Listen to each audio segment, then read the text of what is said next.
આમ પણ એમાં મોણ નાખ્યું જ નથી, જસ્ટ એને અડધી ચમચી તેલથી સરખું કર્યું છે. બહુ મોટી રોટલી પણ નથી વણતા અને બહુ નાની પણ નથી વણતા, મીડિયમ સાઈઝ. અને થિકનેસ કેટલી રાખી છે? એકદમ પતલી પણ નથી વણવાની, રોટલી જેટલી પતલી નથી વણવાની. તેલ ગરમ થઈ ગયું છે, પેણીમાં મૂકી એકદમ સાચવીને મૂકવાનું છે.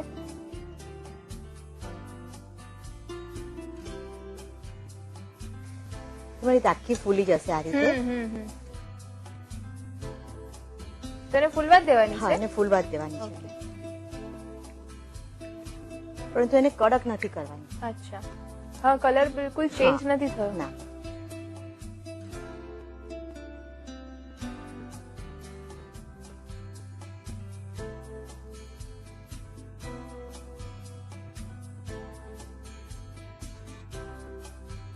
આ રીતે એક પર એક સ્ટેક કરી અને આપણે આલુ પેટી બનાવીએ ત્યાં સુધી એને ઢાંકીને રાખીશું. ઓકે, આલુ પેટી બનાવી લઈએ. હવે એના માટે બટાટા લેવાના છે.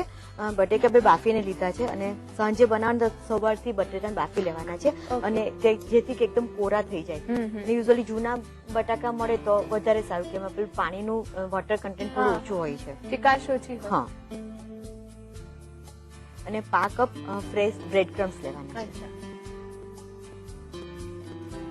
સંચળ છે ½ ટીસ્પૂન,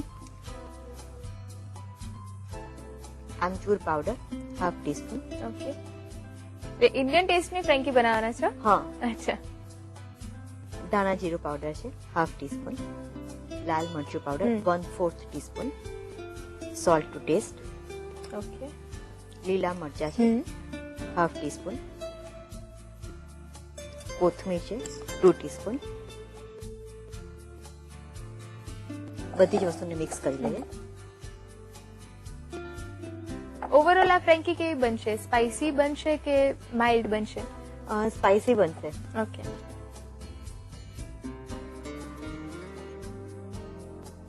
પેટીસને વાળી લઈએ. જે ફ્રેન્કીના લોટનું માપ લીધું છે અને જે આ બટેટાનું માપ લીધું છે, એમાંથી એક્ઝેક્ટલી 6 ફ્રેન્કી રેડી થશે. અચ્છા. જયારે આલુ પેટી વાળવાની હોય ત્યારે તે એકદમ જ હાથમાં પહેલા એકદમ બરાબર સ્ટીફ કરવાનું, અને પછીથી આ રીતે એને કરવાની છે. અચ્છા, રોલ કરવાની છે. જો રોલ કરતા કરતા જો બ્રેક થઈ જાય તો ફરીથી હાથમાં લઈને પાછું એને સ્મૂથ કરવાની છે. ઓકે, સિલિન્ડ્રિકલ શેપ આપી છે. હા, અને સાઈડમાં મૂકીએ. આલુ પેટી વાળીને તૈયાર છે. કોર્નફ્લોર છે, એને થોડો હાથ લગાવીને પછી તળવાનું છે. અચ્છા, એક ઉપર એક કોટિંગ કરી દઈએ છે.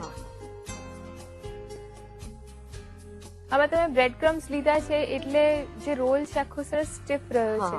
ફક્ત બટાકાનો ઉપયોગ કરીએ તો આટલો સ્ટીફ નથી રહેતો. એટલા માટે જ બ્રેડ ક્રમ્સ લેવાના છે, અને ફ્રેશ બ્રેડ ક્રમ્સ વધારે સરસ રિઝલ્ટ આપશે. ઓકે, તેલ ગરમ થઈ ગયું છે.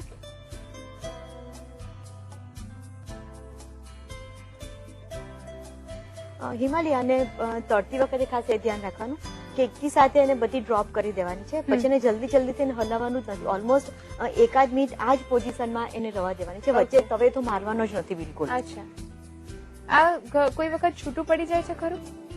ના, યુઝ્યુઅલી એવું નથી થતું.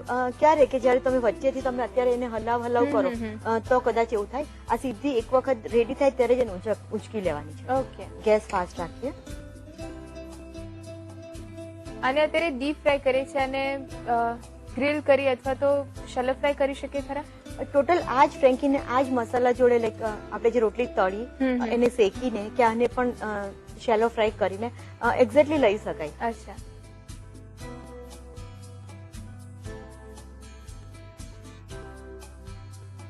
હિમાલી, હવે હજી એક પ્રોસિજર બાકી છે. એમાં મસાલા